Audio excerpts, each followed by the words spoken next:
This is the AEW Dynamite September 25, 2024 full show results video, which takes place at Arthur Ashe Stadium in Queens, New York.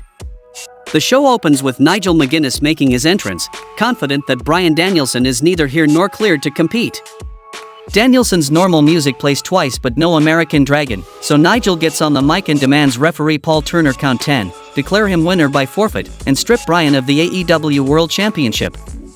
Turner counts and another music hit, and finally, Bryan Danielson comes. Then we saw a match between American Dragon Bryan Danielson versus Nigel McGuinness. During the match, Danielson reverses the omoplata into a full-on label lock, but McGuinness gets the ropes. Action to the floor, Nigel doing evil feng shui with the steel steps and breaking the count before drop-toe holding Dragon face first into the corner of the steel. Working the wrist, he tries to smash Bryan with the steps but he rolls out of the way. Back inside, Danielson with the corner running dropkick turns the heat up, chest kicks in the corner, Nigel blocked, Bryan explodes out of the corner with the Buseiku knee but his forearm is hurting and he can't capitalize. Nigel with the headstand in the turnbuckles, Danielson turns it into a neck crank but McGuinness floats over and lands an elbow for two. London Dungeon applied with knees to Danielson's back, wrenching back hard, Bryan reverses, hammer and anvil elbows of his own rain down. Trading chops, Danielson with headbutts and Nigel hits a divorce court on the bad arm. Off the ropes, pushing knee, Bryan with a pendulum lariat of his own but McGuinness takes his damn head off. In the end, American Dragon Bryan Danielson defeated Nigel McGuinness by submission with the label lock. Post-match, Christian Cage comes to the stage with his contract, but Kip Sabian stalks up behind him and steals his pen before he can sign it. The next match happened between Hook versus Roderick Strong for the FTW Championship. We saw Judo's throw from Hook put Roddy into a chair, drawing him up, Strong gets under him, and delivered Fireman's Carry Gutbuster into the chair. In the end, Hook defeated Roderick Strong by submission with Red Rum, retaining the FTW Championship. Post-match, Strong offers a handshake and Hook lets it hang for a beat before shaking his hand, and Roddy pulls him in for a sportsmanlike embrace. Tony Schiavone interviews Hook on the floor after his 11th title defense, pointing out that we're right down the street from where the FTW Championship was born in the first place. Hook says all good things must come to an end, so on behalf of his family, he'd like to thank everyone who's ever competed for this title, and all of the fans who have supported the title, and as of this moment, he's retiring the title. He gives the belt back to his dad and they embrace. Then we saw a match between Kyle Fletcher and Will Ospreay versus Young Bucks for the AEW World Tag Team Championship. During the match, Fletcher goes for a powerbomb, countered to the X Factor, match breaks down into everybody do something cool until all four men are down and out. Action to the floor, Bucks have Fletcher on the apron and delivered Indie Taker on the apron. Bucks happy to take the count out, they don't get it but we go to break on them and control all the same. Fletcher charging kick, up in the turnbuckles, delivered a brainbuster but Nicholas broke it up. Kyle wiped out in front of the table, Don Callis passes him the screwdriver and runs interference and Fletcher crawls in the ring with the screwdriver but Will stops him from using it. He gives it to referee Rick Knox and tells Callis to get out of there, only to get hit with a belt shot. In the end, Young Bucks defeated Kyle Fletcher and Will Ospreay by pinfall with EVP trigger on Kyle Fletcher, retaining the AEW World Tag Team Championship.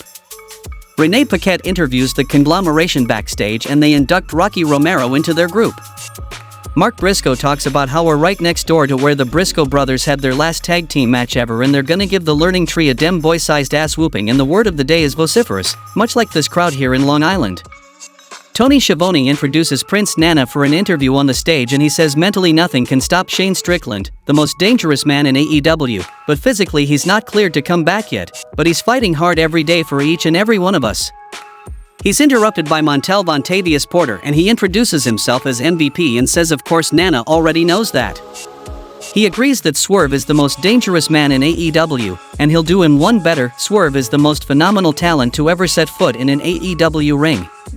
His 2024 championship run will be studied by future generations in 8 months without being pinned or submitted, wins over Samoa Joe, Roderick Strong, Christian Cage, and Will Ospreay. But he also saw Swerve lose the title and saw his childhood home burned to the ground, and he has to ask Prince Nana, why is the man who beat him walking around smiling? Why is the man who burned his home down not paying the price? That's not a failure on Swerve, that's a failure on his management. Management more concerned with selling coffee and dancing for these people. What he wants Nana to do is to let Swerve know that when he's ready to ascend the mountaintop, give him his business card and let him know he'll be ready to talk business. The next match happened between Mariah May vs Yuka Sakazaki for the AEW Women's World Championship. During the match, May turns the tide, shotgun dropkicks on the floor, back inside, side slam, and covers for 2, then double chops, jockeying for position, hanging head scissors in the ropes, and Yuka hangs on for the whole 4 counts.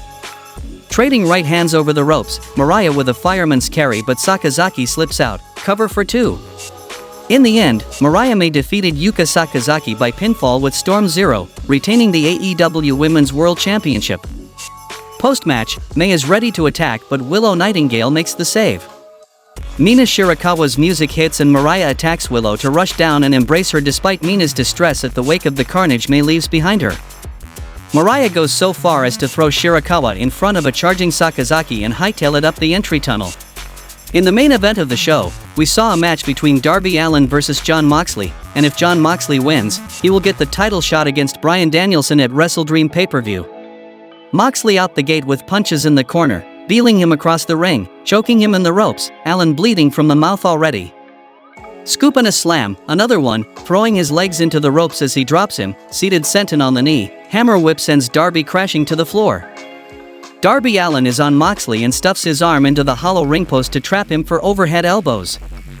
Marina Shaffer has to help Mox free his arm and Darby immediately hits a coffin drop to the floor. Chair in hand, stalking after John, stumbling, Shaffer runs interference and Allin is hurting. Jon Moxley laying overhead elbows and shin kicks to the shoulder to the floor, John sitting in a chair and Darby blasts him with a dropkick. Marina and John pull the mats up and expose the bare concrete below. Underhooks, Allin slips out and passes him over the steel steps where his knee gets hooked up. Darby Allin off the ropes, Moxley sidesteps and he dives right into the bare concrete and crashes landing into the steel stairs. In the end, Jon Moxley defeated Darby Allin by pinfall with an avalanche DDT, becoming the #1 contender to the AEW World Championship at WrestleDream. Now, Jon Moxley will challenge Bryan Danielson at WrestleDream pay-per-view for the AEW World Championship. Post-match, Bryan Danielson slips into the ring with a necktie and chokes Moxley with it, and Moxley was struggling to escape from it.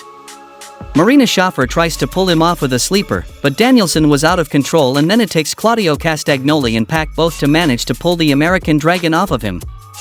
They started the attack on Bryan Danielson, but Private Party joins the fray as does Commander, and Danielson wants the knee, but Moxley's associates pull him out of the ring. Bryan gets on the mic and calls Mox out, saying he wanted war, while he declares war. He wants a shot at the title, he's got it, at WrestleDream, and he's gonna kick his fucking head in. Moxley and Bryan looking each other, and the show goes off the air.